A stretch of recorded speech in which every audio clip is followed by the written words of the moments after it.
Antes do dilúvio, a sociedade pervertera-se tanto que Deus decidiu destruir a terra. Então disse Deus a Noé: o fim de toda a carne é vindo perante a minha face, porque a terra está cheia de violência, e eis que os desfarei com a terra.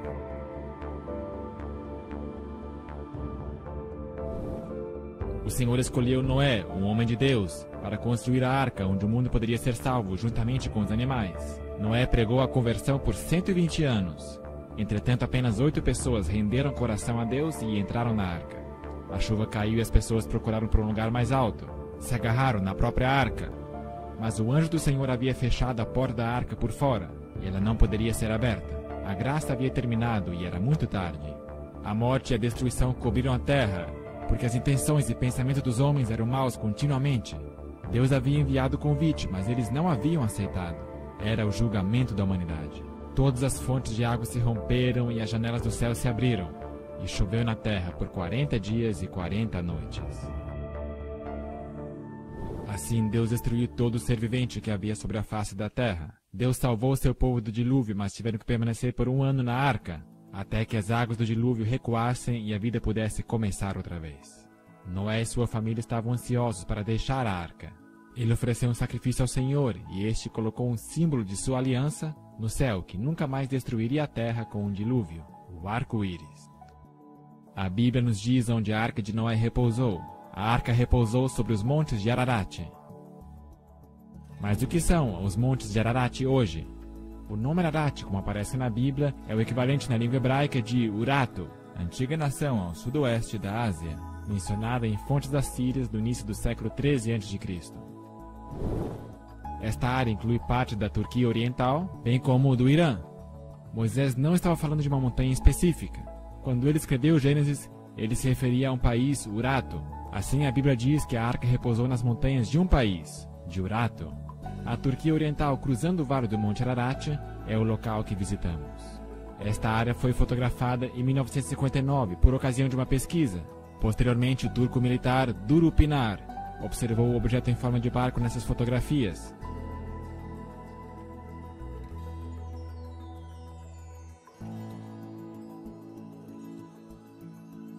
Em 1960, um grupo americano também viajou para o local, e eles concluíram prematuramente que seria uma formação natural. Naquele mesmo ano, a revista Life publicou fotos do local. No antigo registro de civilização de Beroz o Caldeu, ele diz que ainda há parte desse barco na Armênia, ao pé da montanha dos Codieus, e que algumas pessoas levam pedaços de betume, que arrancam e usam principalmente como amuletos para espantar males.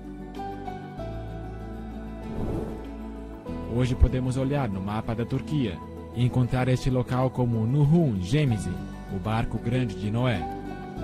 Visitando o local, pousamos próximo do lago Van, que uma vez fora o anfitrião da capital antiga de Urato, chamada Tushipa, situada ao longo de sua costa.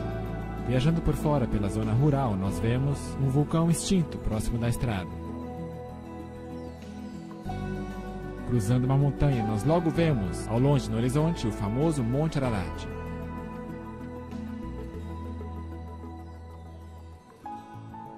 Na sombra do Ararat está a cidade de Dalgi Buzati, local que atravessamos enquanto fomos em direção à arca. O Monte Ararat é uma bela montanha, cheia de história, e de escavadores monteses que buscam a arca, mas sem sucesso. Cruzando o vale, nós vemos que o governo ergueu uma placa na estrada, no Nuhun Gemizi, 5 km montanha acima. Na primeira viagem de Ron Wyatt a essa região, no ano de 1977, ele não soube onde procurar e só esteve lá por 3 dias na área. E seus filhos adolescentes oraram para que o táxi se demorasse em áreas onde eles precisassem procurar pelo local verdadeiro. E naquele dia Deus de fato atrasou o táxi. Aí em cima, nessas montanhas, está o lugar de repouso da arca. A tradução livre do nome dessa montanha é Monte do Juízo Universal, assim chamado por causa do evento mortal da inundação. À medida que subimos com o carro, podemos ver o menor Ararat e o grande Ararat atrás do vale. Ambas são montanhas vulcânicas, pós-diluvianas, que não estavam no mesmo local durante a inundação. Na verdade, seria o último lugar onde as pessoas deveriam procurar. Finalmente chegamos à arca. Observando da popa até a proa, podemos ver o esboço em formato de um barco. Ele tem uma popa arredondada e em frente um arco pontudo. A forma simétrica é uma evidência de que se trata de uma estrutura artificial. Ron White fez um total de 24 viagens até aqui para conduzir testes e pesquisas nesse objeto. Fotografias tiradas em tempos diferentes do ano realçam características diferentes do barco.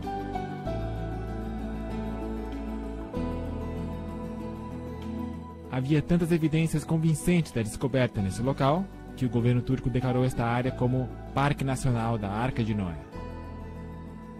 E ainda hoje o mundo é desavisado dessa descoberta surpreendente.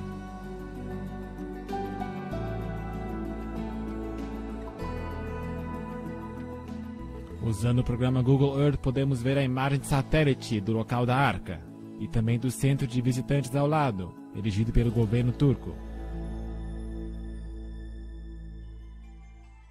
Foi no dia 21 de junho de 1987 que se realizou uma cerimônia na montanha para comemorar o local como o Parque Nacional da Arca de Noé. Autoridades do país se reuniram para partilhar o pão e prestigiar essa descoberta maravilhosa.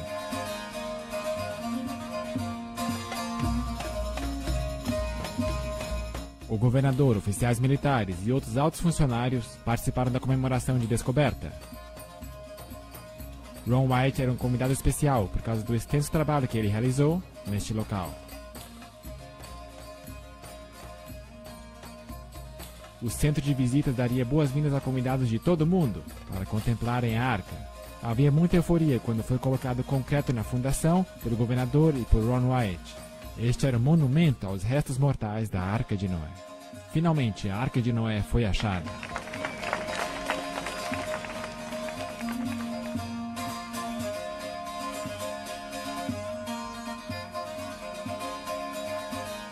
No dia seguinte, um artigo foi publicado no jornal de maior circulação da Turquia, publicando que o grande barco de Noé estava aberto para o turismo.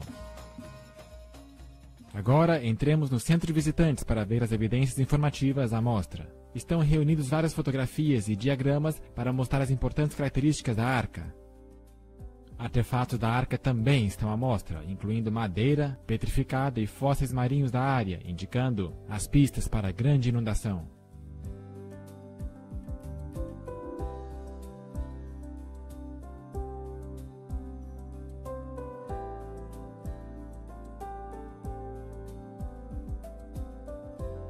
O livro de visitas mostra que pessoas do mundo inteiro estiveram visitando o local.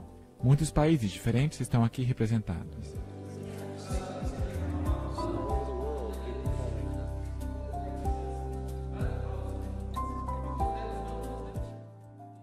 Hassan tem trabalhado no centro de visitação desde sua fundação. Ele tem morado a vida inteira numa aldeia aqui na montanha, um pouco acima da arca, e tem muita história associada a ela. A fotografia dele apareceu no jornal de Knoxville, Tennessee. Assim, o nosso grupo trouxe uma cópia plastificada para ele.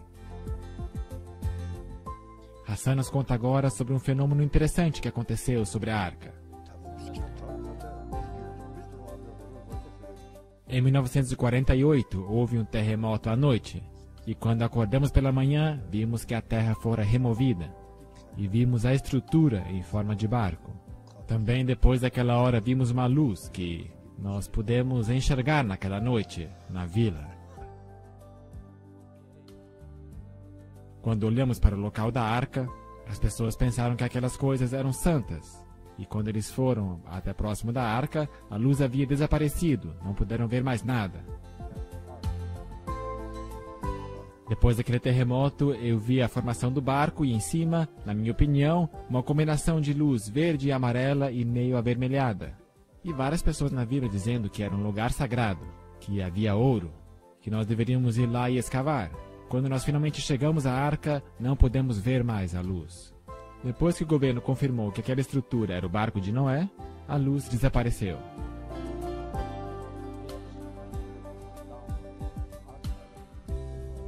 Tudo isso me faz pensar que realmente se trata da Arca de Noé.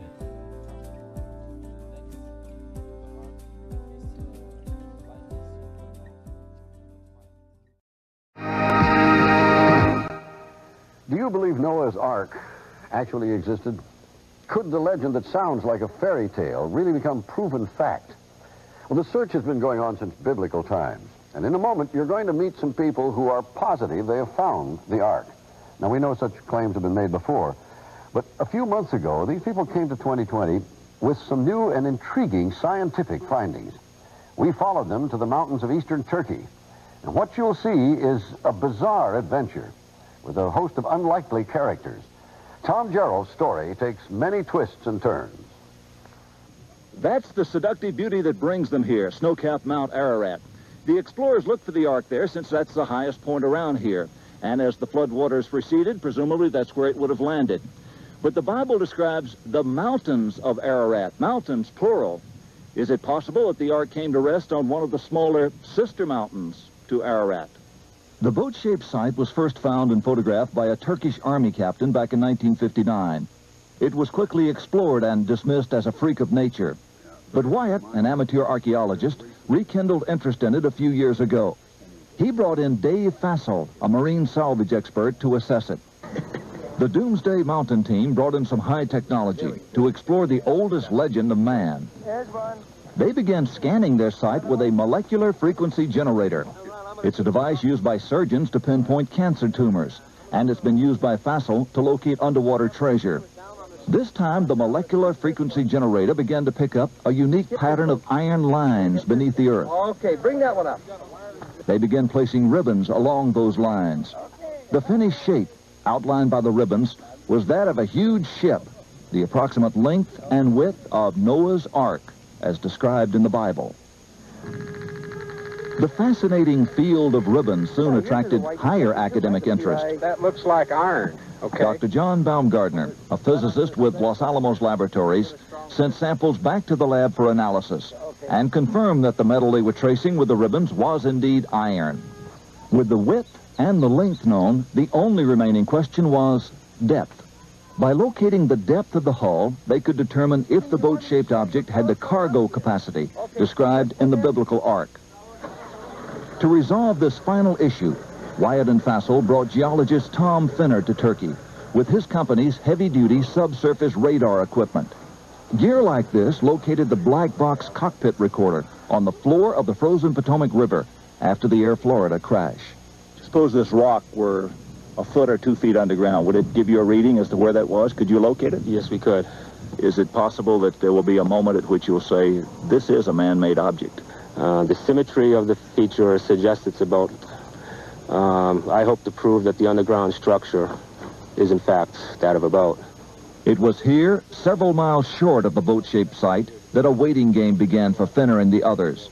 The party needed a final go-ahead from the Turkish government to complete their probe of Doomsday Mountain. Yeah. Anyway, we're going to hang in like smell on a skunk till there's nothing left to get this done. Hang in like the smell in a skunk. The Turkish government stopped the exploration. What now? Since we were there, Barbara, things have cooled down, and they've sent their own team of scientists in to take a look at this site. It's a very fascinating location. Radar de penetração no solo foi utilizado para ver o que tem dentro da formação. Os traçados criaram um quadro das madeiras debaixo da terra. Este diagrama nos mostra alguns dos elementos estruturais da arca, incluindo padrões paralelos e repetidos, indicando a formação antropogênica. De fato, há algo além de pedra nessa formação. Um dispositivo de radar desenvolvido por um grupo de pesquisa de geofísicos em Hudson foi utilizado na montanha. O dispositivo é chamado de SIR e é utilizado por companhias de exploração de energia para analisar o que está abaixo da superfície do solo. De acordo com o SIR, esses dados não representam geologia natural. É uma estrutura feita pelo homem. Essas reflexões acontecem muito periodicamente para ser estrutura natural fortuita.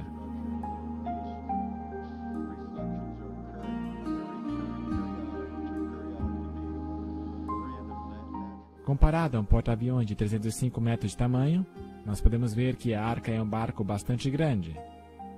A Arca era um recipiente de alta tecnologia, que foi projetado para resistir a uma inundação catastrófica que destruiria a superfície da Terra. Construída com manguilha, carlingas e âncoras de pedra, verdadeiramente era uma obra de arte, projetada para salvar a raça humana da extinção.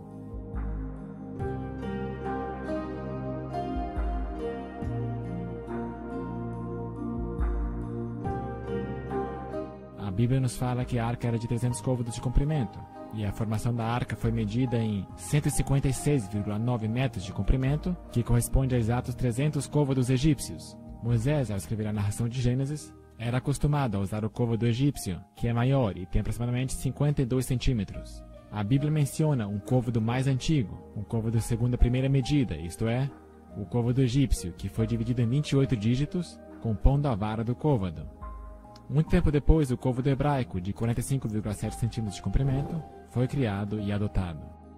No Monte Megido, em Israel, os portões de Salomão podem ser medidos em exatamente 6 côvados egípcios, uma completa evidência do uso do côvado egípcio posteriormente.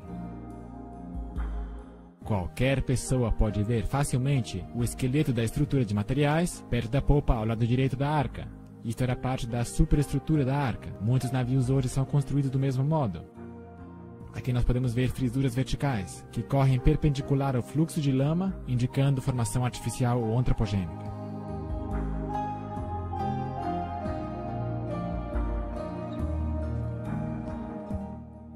Os garotos das aldeias vizinhas nos cumprimentam ao darmos uma olhada neste bordo da arca, que curva além, para frente. Este lado está enterrado predominantemente na terra. O lado de fora da arca, da parte da frente, está bem diante de nós, e então examinamos o lado a este bordo para ver o topo esqueleto das madeiras.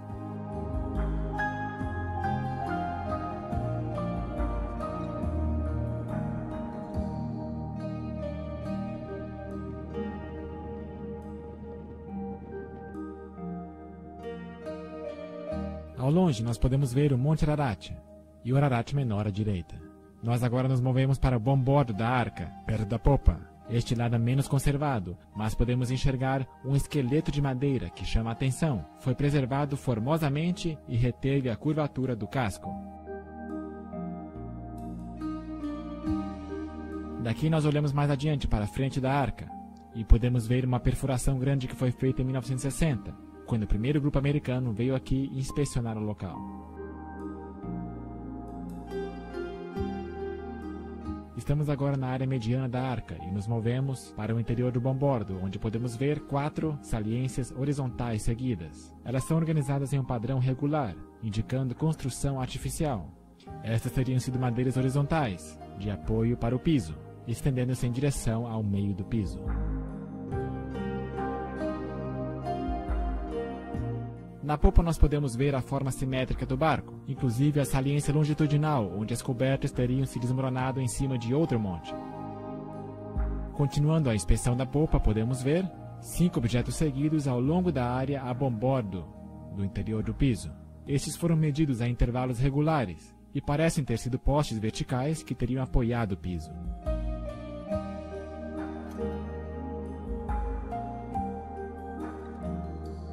A arca originalmente repousou numa área mais alta da montanha, mas foi arrastada até o seu local atual por lava que a petrificou nesta elevação de pedra. Ron White estava manuseando seu equipamento de penetração no solo diante das autoridades turcas quando ele detectou um objeto logo abaixo da superfície. O que eles acharam foi esta bela madeira de piso. Foi feito o teste de carbono orgânico no laboratório de Galbraith e o nível de carbono orgânico era extremamente alto, batendo com os níveis da madeira que conhecemos. O Sr. White pôde exibir a madeira do piso no canal da CNN quando foi entrevistado na rede. A madeira está em 3 camadas, parecida com madeira compensada, com cola escoando nas extremidades. E isso a torna mais forte do que um pedaço sólido de madeira. A área exterior está coberta de uma matéria preta. Também podemos ver pregos pequenos em sua superfície. Esta formação de camada de madeira pode ter sido a madeira de gopher mencionada em Gênesis. Pouco acima do local da arca está a aldeia de Uzengili. Seu antigo nome era Nazar, pronúncia semelhante a Nizir, aldeia que o babilônico Beroso descreveu como estando perto do local da arca. Flávio Joséfo, no primeiro século, disse: seus restos podem ver-se até hoje junto a seus habitantes. Isto significa que a arca estaria em um local acessível. esta aldeia local teria sido um produto do comércio turístico, se beneficiado de visitas à arca. Os visitantes da arca teriam comprado lembranças na aldeia. Evidência disso foi a descoberta no ano 2000, quando um arqueólogo achou este artefato, a 18 metros da arca. No lado côncavo há uma estrutura de um homem que utiliza um martelo para assentar um prego. Pode ser Noé construindo a arca. No lado convexo, uma pintura antiga mostra um homem que liberta pássaros, semelhante à narrativa bíblica de Noé, libertando um corvo e uma pomba. Isto é apenas uma outra evidência surpreendente encontrada aqui, no local da arca. Ron White encontrou uma cavidade aberta no lado da arca. Utilizando um instrumento de perfuração, ele teve acesso ao interior da arca. Evidência atordoante foi obtida do interior do navio. Improvisando um longo dispositivo em forma de ancinho, esterco petrificado de animal foi extraído da extremidade. Pelo de gato também foi extraído dali. Depois, um chifre petrificado foi extraído. Isso de fato é tudo que alguém poderia esperar achar no fundo da arca. A Bíblia nos conta que os antediluvianos já eram peritos na extração de metal. Tubal-Caim, mestre de toda a obra de cobre e ferro.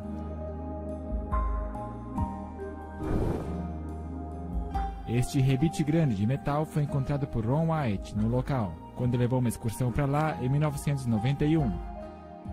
O centro da haste foi golpeado enquanto estava quente, de forma que prensou a arruela em sua posição devida. Resultados de testes mostram que a haste tinha 8% de alumínio, metal em sua forma pura metálica feito pelo homem. Isso é mais uma evidência da natureza antropogênica do achado. Os céticos disseram que Ron White estava mentindo sobre a prova, mas será que ele realmente estava?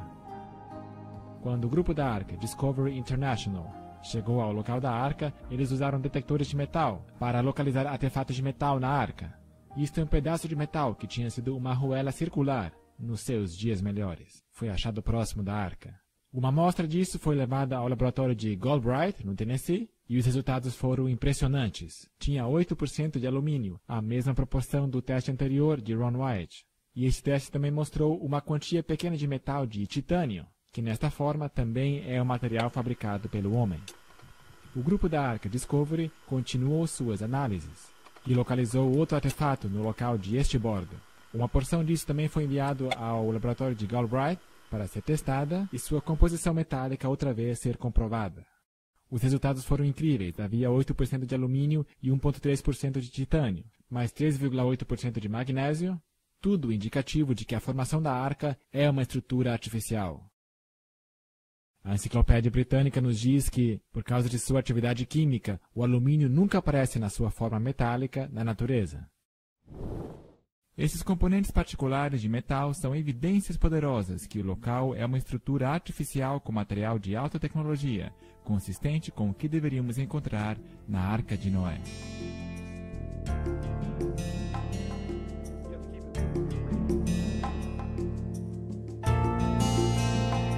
Foram achados outros artefatos de metal a piso de bom bordo. Nosso detector de metal captou os sinais de uma placa retangular que tinha 6 rebites originalmente. Um ainda é visível do lado esquerdo. Podem ser vistos artefatos de metais ao longo da arca, em vários locais.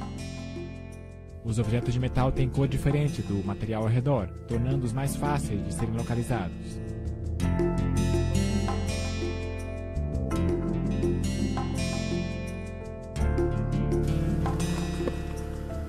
Na porção exterior da arca, ao nível mais alto, nós podemos ver este objeto que parece ser um chapéu de metal em cima de um poste vertical.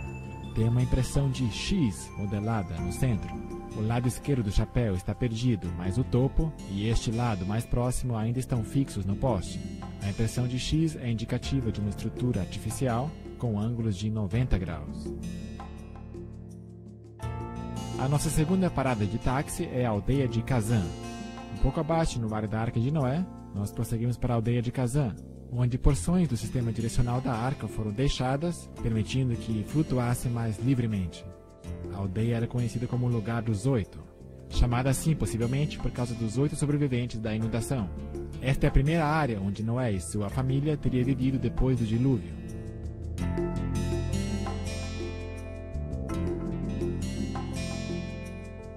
As grandes âncoras de pedra foram penduradas na parte traseira da arca para manter a proa firme contra as ondas. Isso criou um tipo de resistência na água, fazendo com que a parte traseira da arca, arredondada, se mantivesse estabilizada face às poderosas ondas que poderiam danificar criticamente a arca. Esta é a nossa primeira pedra âncora, medindo aproximadamente 3,30 metros de altura e mais 1,20 metros enterrados no chão. Um buraco foi perfurado no topo de cada âncora, 12 centímetros de abertura de um lado e 17 centímetros do outro, permitindo que uma corda fosse passada por dentro e um nó a fixasse. Foi projetada para ser erguida quando estivesse na água, quando pesaria menos, impedindo assim que o topo se quebrasse. O fato mais notável são as cruzes que foram esculpidas na âncora de pedra. Bem cedo, os cristãos passaram por esta área e reconheceram os objetos como artigos bíblicos da arca. Eles esculpiram então cruzes nessas âncoras de pedra, representando Noé e sua família.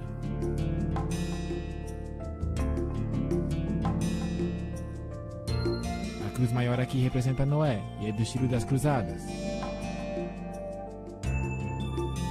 A forma de diamante sobre a cruz era o sinal de Nimrod, quando ele estava vivo. O diamante representa a arca, a linha vertical, o caminho para o céu, com a linha transversal representando o céu. Âncoras de pedras menores podem ser encontradas perto do Mediterrâneo.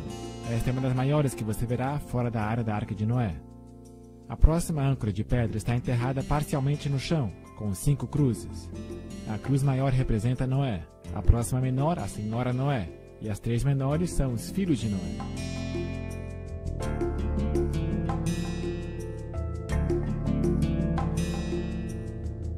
Ao fundo está uma possível imagem da Torre de Babel, construída por volta de 200 anos depois do dilúvio, por Nimrod e seus seguidores rebeldes. Esta pedra particular tem 7 cruzes. A 8ª de certo foi removida em algum momento da história. Esta pedra tem uma cruz grande que representa Noé. A próxima à esquerda no fundo seria a Senhora Noé. E as 3 próximas menores representam os 3 filhos. E as 3 ainda menores representam as esposas dos filhos. Não há nenhuma escultura nessa pedra, mas tem um buraco perfurado no topo. Foram achadas outras pedras enterradas, mas não estão com nenhuma inscrição. Esta pedra teve um buraco perfurado no lado esquerdo, e à direita podemos ver inscrições talhadas em um idioma desconhecido. Vândalos quebraram esta pedra no topo. Também foram esculpidas cruzes nessa pedra.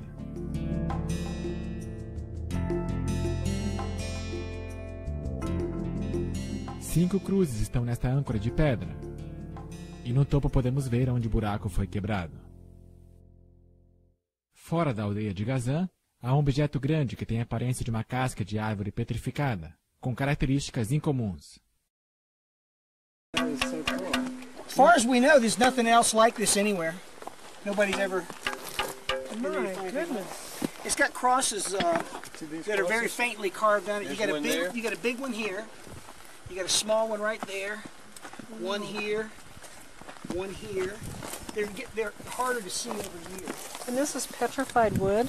Well, It looks like it, Ron doesn't it? said he thought it was petrified Bark. tree bark. Right. If you look at the...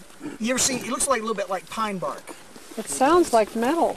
Yeah, why would the anchor stone be wood? This isn't an anchor stone. Oh, I see. This was just like something that was on the ark, right? I believe. Well, Ron theorized that this might have been the or part of the cover. You remember at one point it says, and Noah came out of the ark and he took the cover off, or he threw the cover off. And of course that's just speculation. We don't have a way of knowing, but this is a rather unique thing. It has the appearance and the texture of some kind of a bark, but you know it is stone. That is the cross. Right? That is the cross. There you go. That is incredible. It has a very hollow sound. Very hollow. It sounds like metal. But it's just a Well, it's just that's its harmonic rate. right. Yeah. Harmonic resonance. You're right. Yeah. But there's not many stones that do that. That's true. With the sun coming out. There's, well, I think there's 8 crosses on it. We've been able to find 7. I think there's an 8th one up there, but Nossa próxima parada de táxi é a casa de Noé, em Kazan. Esta foto foi tirada em 1977 por Ron White, mostrando as paredes da casa de Noé. Desde então, todas as paredes foram derrubadas por caçadores de tesouro locais. Na parte da frente havia esta lápide grande. Na lápide estava um desenho de 8 pessoas e um barco em uma onda. A segunda maior pessoa estava olhando para baixo com os olhos fechados. Isso indica que esta era a lápide da senhora Noé. Depois que Ron White mostrou essa lápide a alguém, essa pessoa contratou outros para exumar o sarcófago de 5,4 metros da senhora Noé. A sua depressão no chão ainda é visível hoje. As joias dela foram depois vendidas no mercado negro por milhões de dólares. Estendendo-se para fora da casa de Noé, está este cercado de pedras para conter os animais. Em Gênesis nós lemos que Noé trabalhou no campo e, nesse caso, podemos ver a detenção de animais. Algumas cercas são mais proeminentes que outras, mas elas estão todas em linhas retas. Além, atrás da casa de Noé, há este altar grande, que foi usado para sacrificar animais a Deus. Tem aproximadamente 3 metros de diâmetro e tem a forma de um cubo.